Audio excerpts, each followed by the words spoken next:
Welcome back from Noname Travelers. We're excited to bring you along on our latest adventure. This time to the stunning island of Fuerteventura. For this trip, we were based in Corralejo, staying at the lovely Hotel Arena Beach, the perfect starting point for exploring everything this incredible island has to offer. From volcanic landscapes and endless sand dunes, to breathtaking coastlines and charming villages, we set out to discover as much of Fuerteventura as we could. Join us as we dive into the highlights, hidden gems, and unforgettable moments from across the island. Let the journey begin. After landing in Fuerteventura on a mild February morning, our first mission was to pick up our rental car. Having a car on the island is almost essential. It gives you the freedom to explore every corner at your own pace.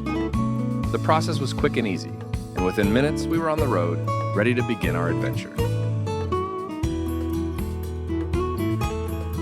After a short and relaxing drive from the airport, we arrived at Hotel Arena Beach. Check-in was smooth and welcoming, the perfect start to our stay. With keys in hand, we made our way to our apartment, eager to see where we'd be calling home for the next few days. The apartment was bright, spacious, and had everything we needed for a comfortable stay. We quickly settled in, unpacked our essentials, and took a moment to soak in the feeling of finally being in Fuerteventura. Before heading out to explore Corralejo, we took some time to walk around the hotel grounds and get a feel for the place. Hotel Arena Beach has a welcoming, relaxed atmosphere with plenty of space to unwind.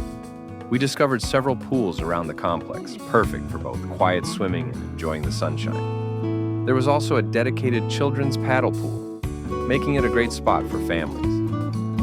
As we wandered further, we found a handy on-site mini supermarket, ideal for grabbing snacks, drinks, or anything you might have forgotten to pack. It was clear right away that the hotel had everything we needed for a comfortable and easy stay. After settling in and getting familiar with the hotel, we decided to make the most of our first day and headed out to visit El Cotillo. Located on the northwest coast of Fuerteventura, this charming fishing village is known for its laid-back atmosphere, rugged coastline, and some of the island's most stunning beaches. El Cotillo sits along the northwestern Atlantic coast, offering dramatic views, natural lagoons, and crystal-clear waters, protected by volcanic rock formations. As we wandered along the shore in El Cotillo, we couldn't help but take in the unique volcanic rock formations that shape this coastline. The dark, rugged rocks contrast beautifully with the turquoise water. Not far from the town, we continued our journey toward Faro de Tostón, the iconic lighthouse that stands proudly on the northwest tip of Fuerteventura. Surrounded by salt flats, striking landscapes, and powerful ocean waves, this lighthouse offers a stunning backdrop for photos and a perfect spot to soak in the dramatic views of the Atlantic. After exploring the rugged beauty of El Cotillo and visiting the Faro de Tostón lighthouse, our next stop was one of Fuerteventura's most unique coastal spots, Popcorn Beach. Famous for its white coral pieces that look exactly like fluffy popcorn, this beach is a must-visit for anyone in the Corralejo area. Walking along the shore feels almost surreal, with the popcorn crunching lightly under your feet and the turquoise water creating the perfect contrast. It's quirky, unusual, and definitely one of the most memorable beaches on the island. After our fun stop at Popcorn Beach, we continued our adventure with a trip to Calderón Hondo, one of Fuerteventura's most impressive volcanic craters. Located near the village of Lajares, this ancient volcano is known for its dramatic landscapes and well-marked hiking paths that lead up toward the crater. The trails themselves are well-maintained, but since we were traveling with our baby daughter and had the pram with us, the terrain wasn't ideal for pushing it all the way to the top. Because of that, we didn't reach the crater rim. But even without seeing the crater up close, the scenery around Calderon Hondo was absolutely breathtaking. Surrounded by volcanic fields, sweeping views, and the island's rugged natural beauty, it was still an amazing experience. The next morning, we set off early for a full day at Oasis Wildlife Fuerteventura, one of the island's biggest and most popular attractions for families. Located in La Lajita, on the south side of the island, the park is roughly a 1 hour to 1 hour 30-minute drive from Corralejo, depending on traffic. The journey itself is beautiful, taking you through open desert-like landscapes and rolling volcanic hills. Oasis Wildlife is much more than just a zoo. It's a massive nature and conservation park home to hundreds of animal species from around the world, from giraffes and hippos to lemurs, camels, and colorful birds. The park offers plenty to see and do.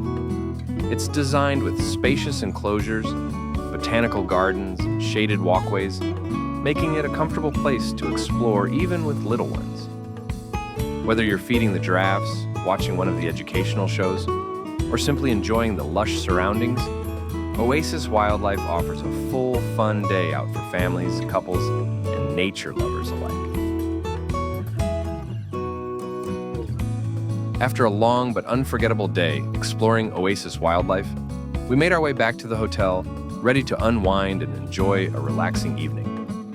Once we arrived at Hotel Arena Beach, we headed straight to the restaurant to refuel after all the walking and excitement. The dinner selection was impressive, offering a great variety of dishes to suit every taste. From fresh salads and warm comfort foods to grilled meats, fish, and delicious desserts, there was plenty to choose from. It was the perfect way to end the day: good food, a cozy atmosphere, and a chance to recharge for the adventures still ahead.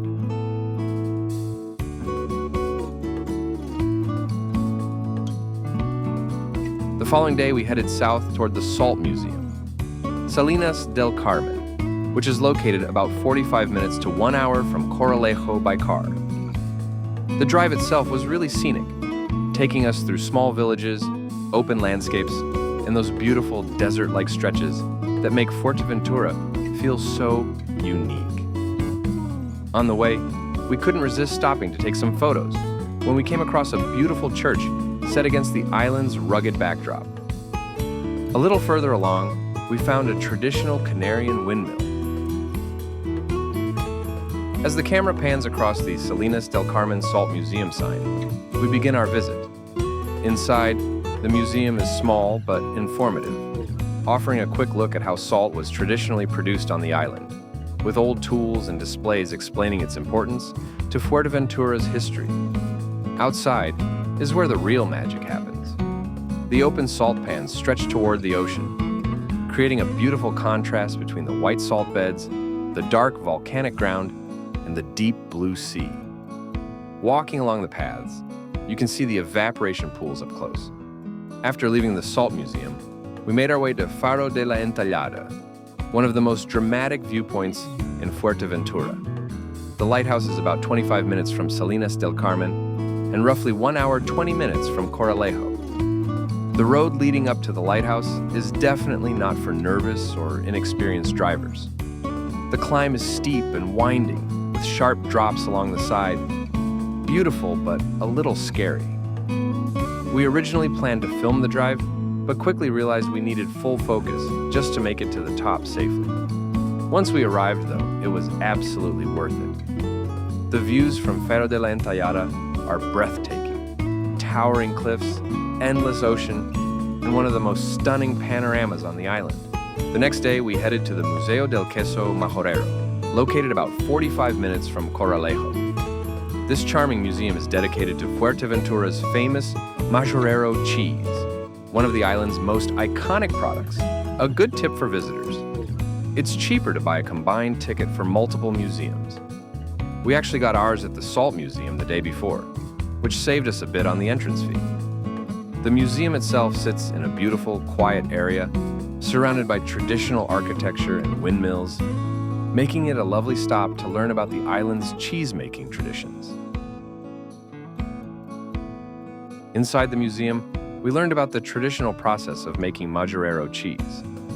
From the goats that graze across Fuerteventura's dry landscapes to the careful handcrafting and curing methods, every step reflects generations of island tradition. It's a simple yet fascinating process that gives this cheese its unique flavor and protected status.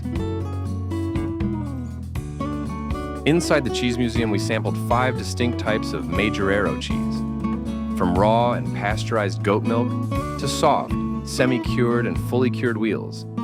The flavors ranged from fresh and mild to rich and tangy. To top it off, we paired our tasting with a local honey liqueur drizzle, our favorite moment. A true celebration of Fuerteventura's goat cheese heritage. From the Cheese Museum, we drove about 10 minutes to reach the Windmill Museum at Tiscamanita. And from Corralejo, it's roughly a 50-minute drive. The museum is a charming stop, part of a restored traditional Majorero house and windmill complex, where you can learn how wind power used to drive the local agriculture. Inside, you'll find exhibits on the cultivation of cereals, the evolution of the milling systems, and the place of gofio in local history. One of the highlights? You can actually walk inside the old windmill itself, explore how the mechanisms worked, and at the end of your visit, enjoy a little taste of gofio, a toasted grain staple of the island. From the Windmill Museum, we continued our journey toward Betancuria, one of the most historic and picturesque towns in all of Fuerteventura.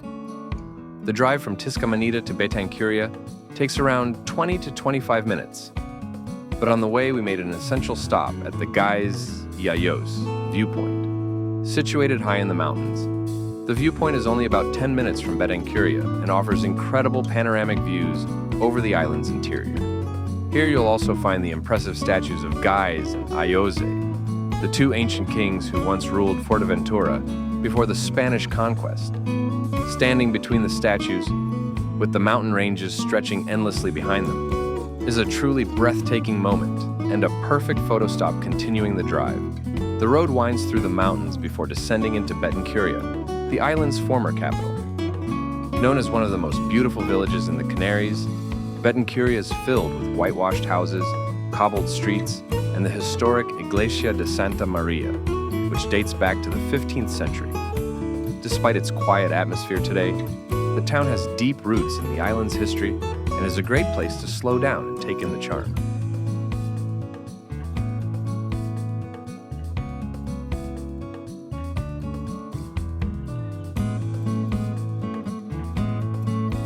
As we wandered through the narrow streets, we found several souvenir shops selling local crafts, handmade pottery, aloe products, volcanic stone jewelry, and of course, traditional Majorero cheese.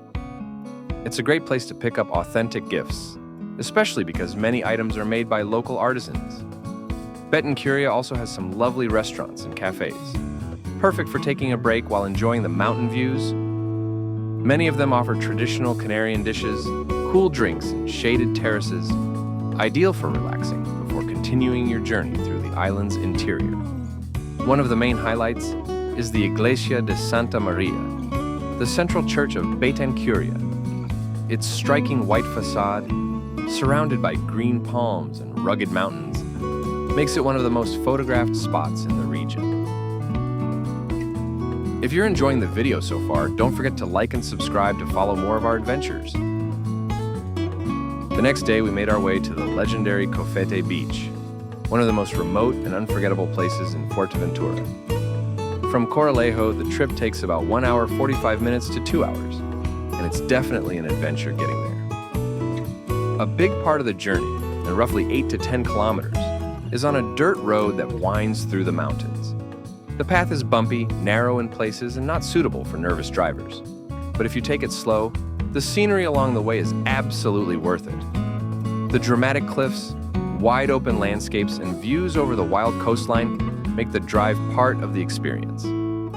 When we finally arrived, Cofete greeted us with its vast golden beach, powerful waves, and untouched wilderness. It's one of those places that feels completely removed from the modern world.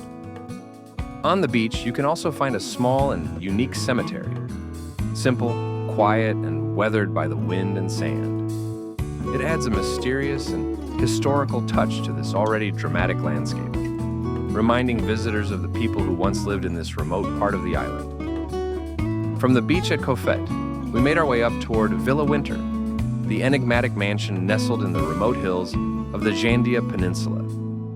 The villa was designed by German engineer Gustav Winter in the 1940s and features a 2-story layout, a basement, and a prominent tower with 360-degree views, surrounded by myths and mystery, wartime secrets, bunkers, and submarine links. The house stands out not only for its architecture, but for its isolated and dramatic location. Tip: when you arrive, be sure to carry cash, as card payments are not accepted for entry or donations.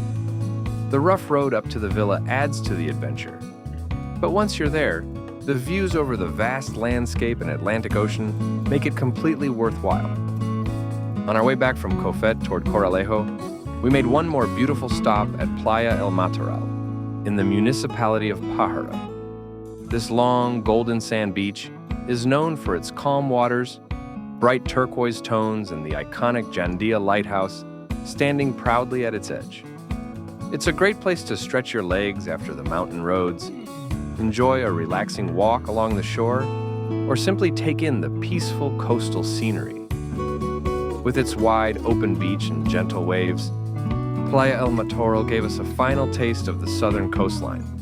Before we headed back north from here, we continued our journey toward Corralejo, ready for our last adventures on the island. Our final stop brought us back to Corralejo, to one of the island's most iconic places, the Corralejo sand dunes. Stretching for miles along the eastern coast, the dunes feel like stepping into a desert by the sea. The golden sand, endless views, and turquoise waters create a landscape that's simply unforgettable. And take in the beauty of Fuerteventura one last time. After exploring the dunes, we wrapped up our adventure with a gentle stroll through Corralejo, capturing a few more moments of this lively seaside town. Its shops, restaurants, palm-lined streets, and relaxed atmosphere. It's a place that truly grows on you, and the perfect base for discovering everything the island has to offer. And with that, our Fuerteventura journey comes to an end. From wild beaches and volcanic craters to charming villages, rugged mountains, and warm island culture. This trip has been incredible from start to finish. If you enjoyed traveling with us, don't forget to like the video and subscribe to the channel for more adventures with Noname Travelers. We can't wait to take you along on our next destination. Until then, safe travels and see you in the next one.